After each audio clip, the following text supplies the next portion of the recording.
Welcome back to the channel. Today we are going to disassemble the old motor that I have here.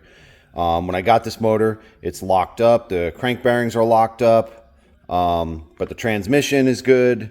Everything else appears good, so we're going to start disassembling it. I'm planning on using the internals minus the crank in our new motor that we're going to be building. So we're going to start disassembling this.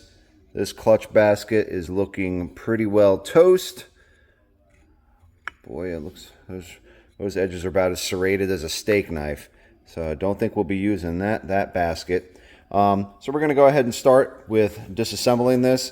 I got to get this counterbalancer out and get that shipped off to BDT Motorsports to have that rebuilt. I'm going to have them rebuild it because they have the jig to correctly time it. Looks like somebody had pulled the bolts out of here to pull this counterbalancer retainer out or use the bolts for something else. So our first step here is going to be get this clutch basket off. Gonna have to get a screwdriver, knock down these this edge here that's bent up to hold the bolt and put the nut in place, back this nut off, and then we'll be able to start taking that out. Okay, got our clutch wrench in place. This will lock the basket, allow you to lock the basket so the basket doesn't spin. I'm going to go ahead and pop this nut off. This nut appears to be, I've already bent the tabs down, appears to be a 27 millimeter. So I'm going to go ahead and take that off. Okay, that came right free. Got that nut. Then we'll take out, this is your locking tab. Now it looks like there is a washer under here. First, let's get this wrench out of here. And we should be able to pop this off. Got your inner basket, and there's a washer right there. Keep all that together. And then there is, looks like a thrust washer there, and that is toothed. Was that toothed? No, I'm sorry, it was not toothed. That was just grease in there. Now we're going to pop this basket out. Okay, and then there's got the inner gear. Oops. Okay.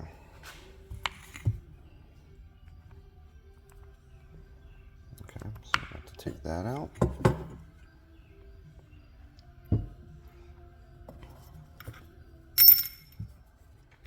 Okay, then we've got looks like 2 roller bearings.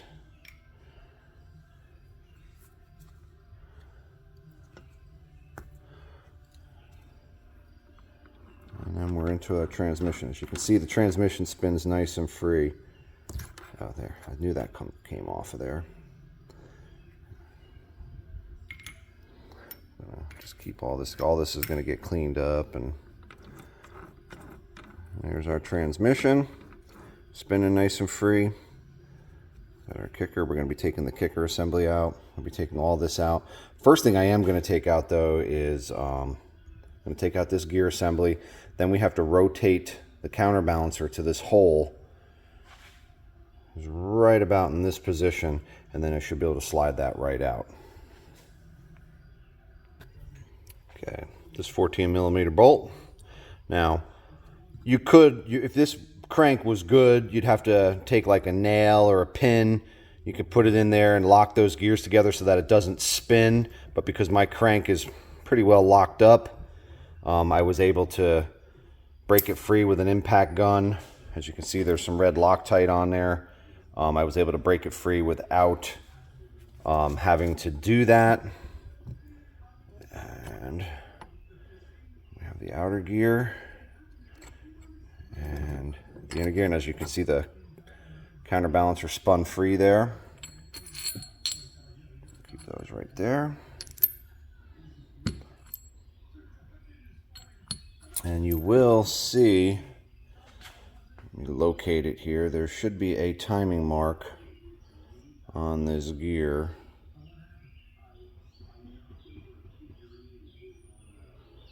It's actually, I'm sorry, it's going to be on the bigger one.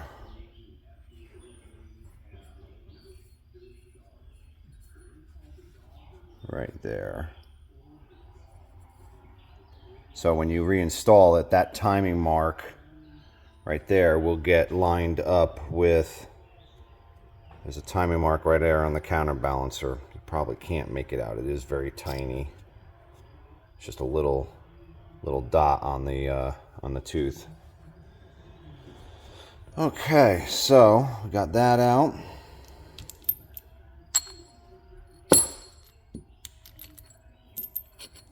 Just keeping all these in their respective positions. Now we're going to remove this counterbalancer retaining plate. I guess, one second, I'm going to need two hands to grab that. Sorry, needed two hands to slide that over. And we'll get that out. And obviously that's normally held in with bolts, but the bolts are missing. Now see that hole there? Now if we rotate that there, we should be able to get that in position where it clears the crank.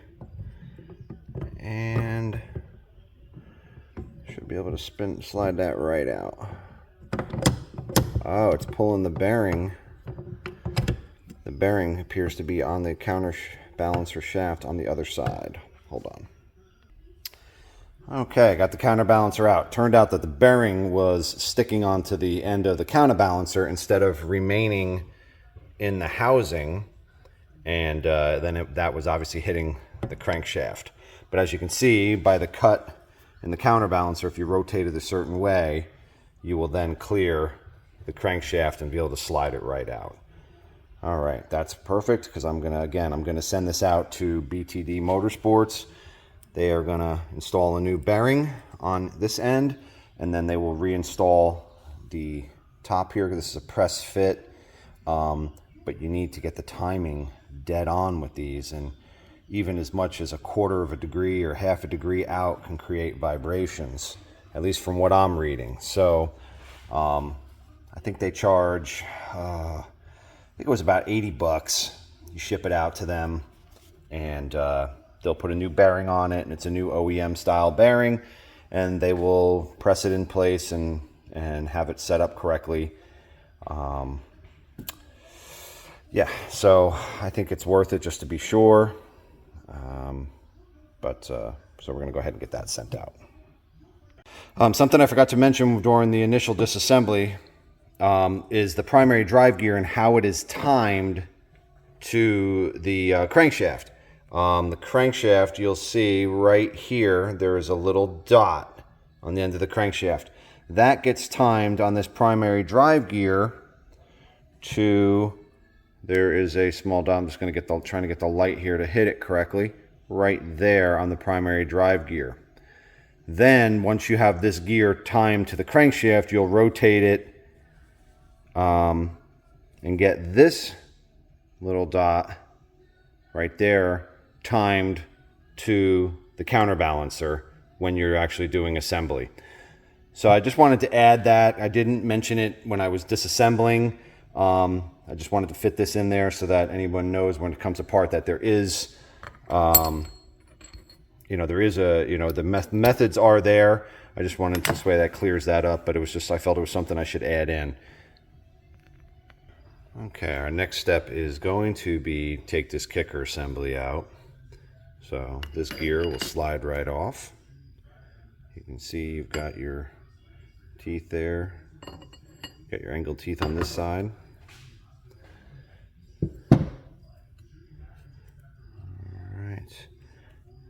And now next thing is going to be to take these bolts out. You got spring loaded here, so we're going to have to pull that out. So these two bolts are 10 millimeter. Okay, take that plate out. And then we've got to come in with a screwdriver and unhook this spring down here on that edge. Release the tension there, and then we'll be able to pull this whole assembly out. Okay, so all I did was come down into here and pull the hook up off, and once it comes clear of this boss, you can see it releases, and then you'll be able to pull the whole assembly out. Obviously don't lose that. All right, we obviously pulled out the primary drive gear first and the counterbalancer. Next is going to be our shifter shaft. And then I believe this is all part of the shift drum assembly here, right in here. Okay, so the first step is going to be the shift shaft here. You're basically going to pull up on that. Obviously, if your shifter was on the other side, you'd need to remove that because this is going to pull all the way across the whole, and you pull that out completely. Don't lose the spring on there. So we got that over there. Next is going to be like this shift drum plate. And I forgot to mention before, I mean, you really should make sure you have a manual because some of this stuff, if it falls apart, it can be very complicated, or take some pictures before you take it apart. But we're going to take these bolts out. We're going to take this apart. This in here that operates the shift drum with your shifter, okay? Hopefully it won't fall apart when I take it out. But there's a bunch of pins and springs and stuff like that in there. So we're going to take these 3 8mm bolts out and lift this out and see if this comes out as one piece. Okay, came out as one piece. Like I said, there's a bunch of pins and springs in there. So I'm going to keep this together. I am not going to take this apart if I don't need to. So again, we're going to put that right over there. Set that down. And next is going to be to take out this assembly here. Now this is spring. It's got a spring on it. Take this 10mm out. So we're going to take off this shift arm. It's a 10mm bolt.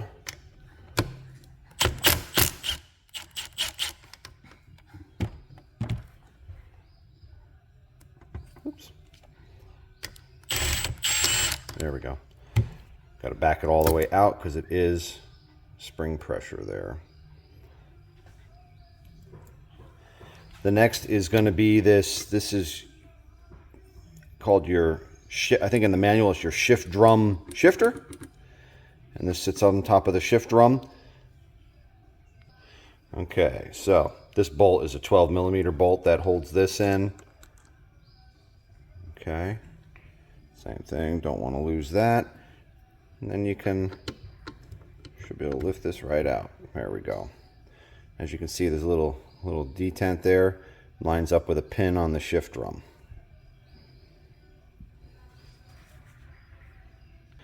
I flipped it around next because we're going to take the counterbalancer holder out. The bolts are obviously missing on it already.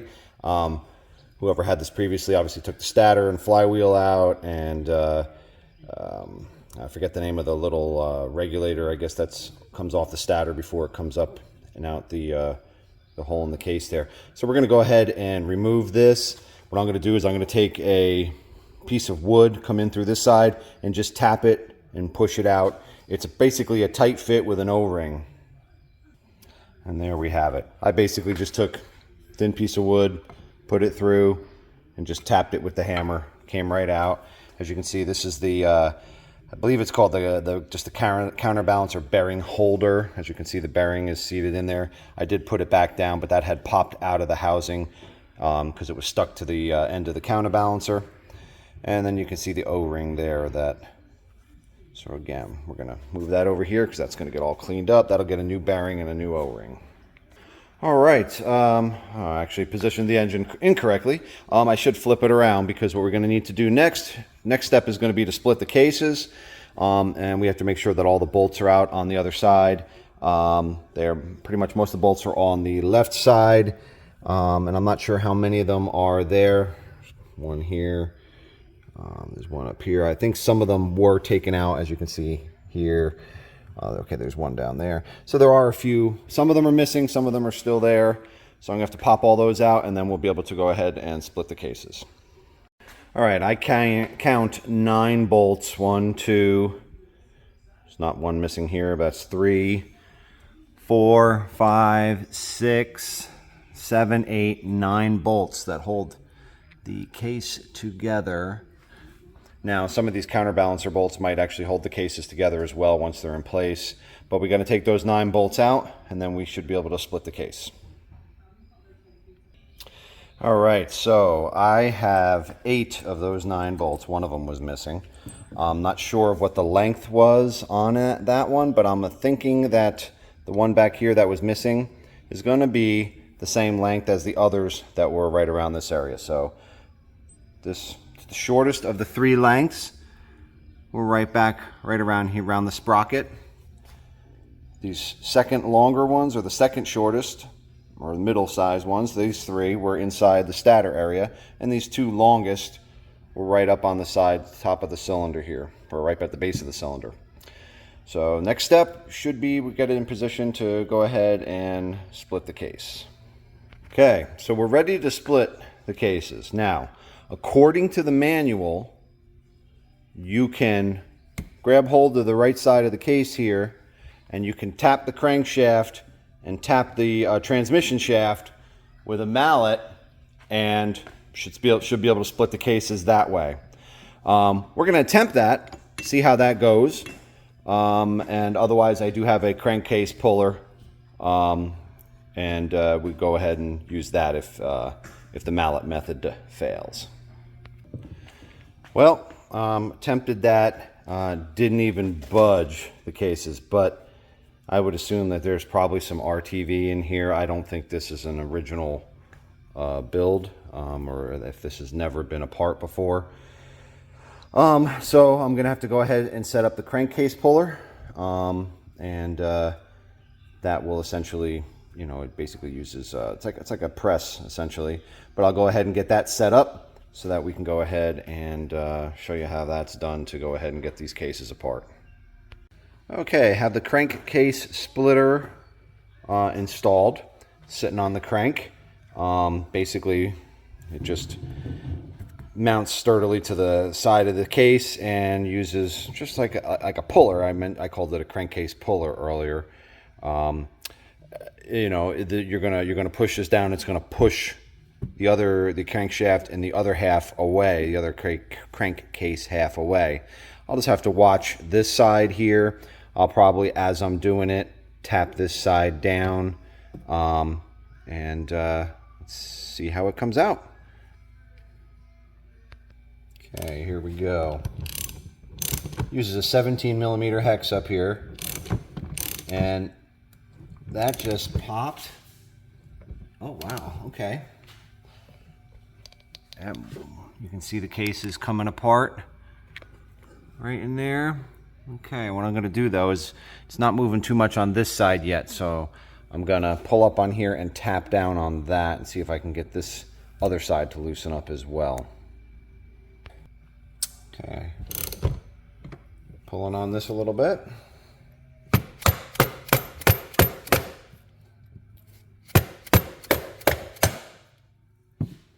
There we go.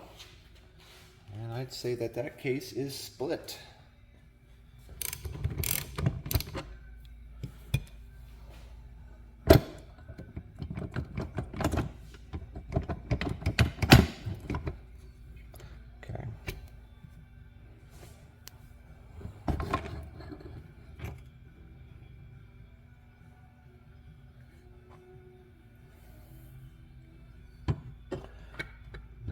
What a mess.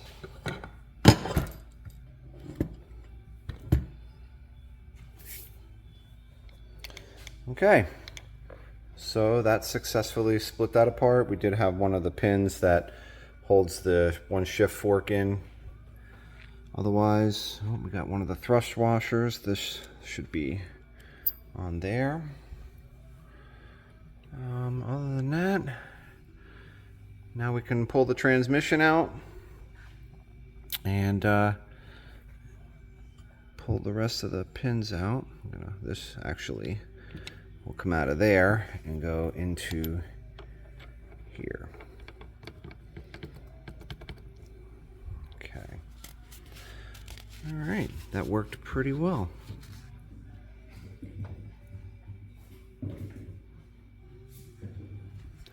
See, that's definitely, well, that crank bearing is actually on this side is actually moving pretty smoothly.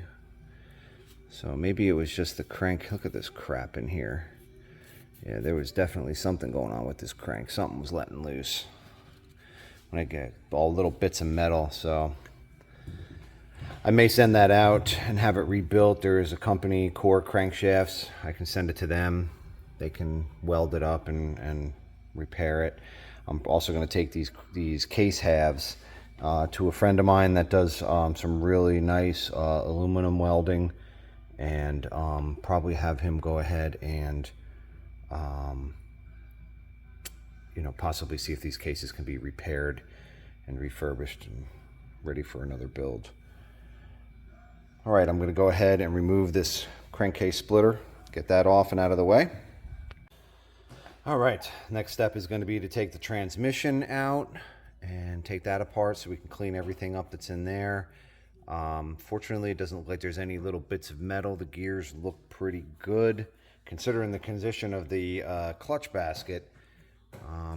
Well, I mean, obviously we'll see more once we get inside.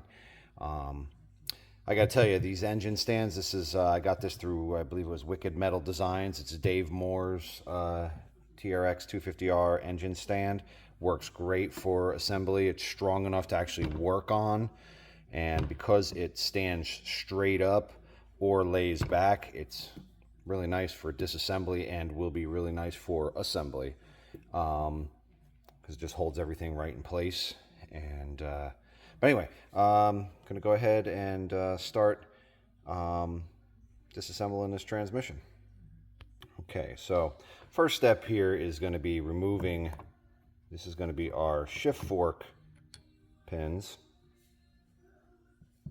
And obviously this one had come out on the other crankshaft, so it's not even seated. And then we're going to be pulling our shift forks out.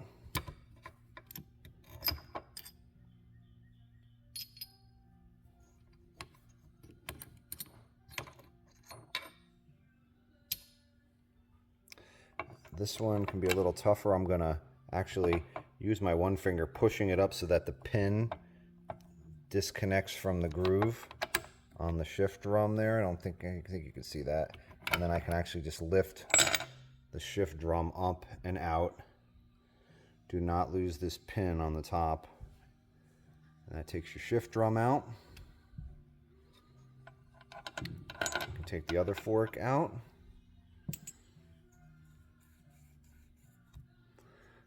Okay.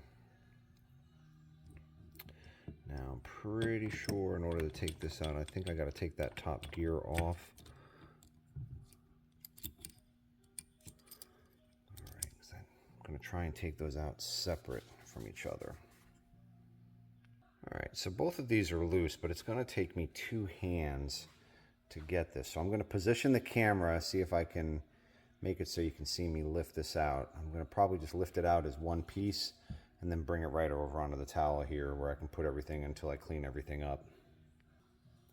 Okay, I'm going to move this one gear. There's a thrust washer on the back side, and then there is because there's a collar inside this gear. Don't want to lose that, so I'm going to take these guys off all together as one piece. So I think it'll make it a little easier for me to lift this up.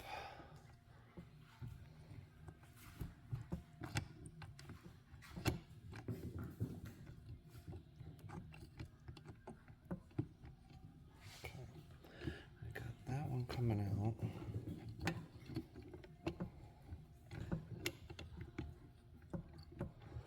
Oh, I see, because I've got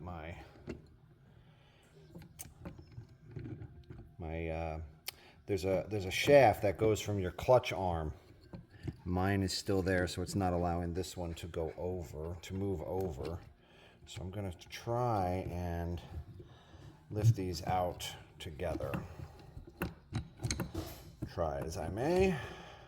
And try and lift the transmission out completely together. There, you can see that shaft there.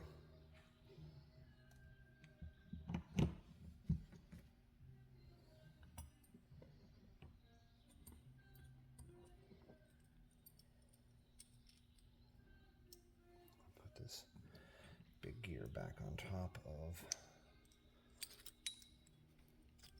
putting the big gear back on top of this part, and then there's a thrust washer down in here on the the larger shaft that goes out to where your sprocket is. Just making sure that that one is good. And then we got, it looks like a small thrust washer, small gear, and that's going to go, I'm going to put that in place back on this shaft. This way everything is right in the place. This way everything stays together the way it came off, it came out. Don't want to lose any of those thrust washers. Okay. All right, so there's the entire transmission out. Now I've got to lift this out. This is the clutch, actually, I guess this would be your clutch actuator arm. I guess it would work off the lever here. I got to pull that out yet. This is going to be being tossed anyway because I have the upgrade kit for the clutch that they used on the later 250Rs. All right, and you can see obviously the crankcase is empty there, so we're going to stand this back up. I'll probably have to use the crankcase separator to push this crank out. You can see all the grooves. This thing is a mess. Okay, so it does move, but maybe it's just the bearing itself. All right, so pulled this lever out, and you can see it's got the little notch in there that this rod then rides on. So then when this lever gets pulled, it pushes it out and activates your clutch. But there is a ton of debris down inside of there. I think so, I'm gonna have to. I think that has to do with whatever damage occurred right here. This, however somebody repaired this, there's some crap down in there. So once I pull this bearing and seal out, that'll be able to be cleaned out, because obviously case saver bolts on this side need to be repaired. This would all need to be repaired. If it's even worth it, I have to look into seeing if it's even worth having it done. This collar obviously fits right in here where your sprocket comes out. Got to keep that.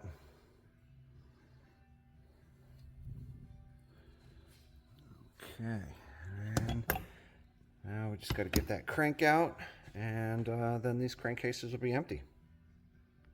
Well, it didn't take much to get that out. Just tapped it with the hammer and it popped right out. This bearing is toast though. It still spins, but boy, it sounds like it's gone through a sandstorm. You can feel it when you turn it. So this bearing's definitely shot. But let me stand this up and you can see all the crud that's in there. All these grooves that are worn into the crankcase, as well as in the crankshaft itself. Like I said, I'm going to see if these cases are worth salvaging. I'm going to see if this crank is worth salvaging. And again, I know OEM cranks are supposed to be really good, and you are supposed to be able to rebuild them. I do have a Hot Rods crank for the new build. But I've heard varying opinions as to how good even Hot Rods cranks are. But anyway, I think that that concludes the disassembly of our 250R motor. Everything's apart. Obviously, I'm going to get everything all cleaned up out of this whole thing. Obviously, I'm not going to be using this clutch rod. Like I said, I have the upgrade kit to the newer style. I am going to be replacing this basket. Everything else though, I mean, these gears look good. I'm going to clean everything up so that everything's all clean and ready. The counterbalancer holder will get cleaned up and put a new bearing and O-ring on it. I think everything should be good here. So hopefully the next episode will be us starting to assemble our motor, and we look forward to getting the motor back together. All right, if you like what we're doing here, please like and subscribe. If you have any comments or suggestions, please feel free to leave them below. Thank you very much. Have a great day.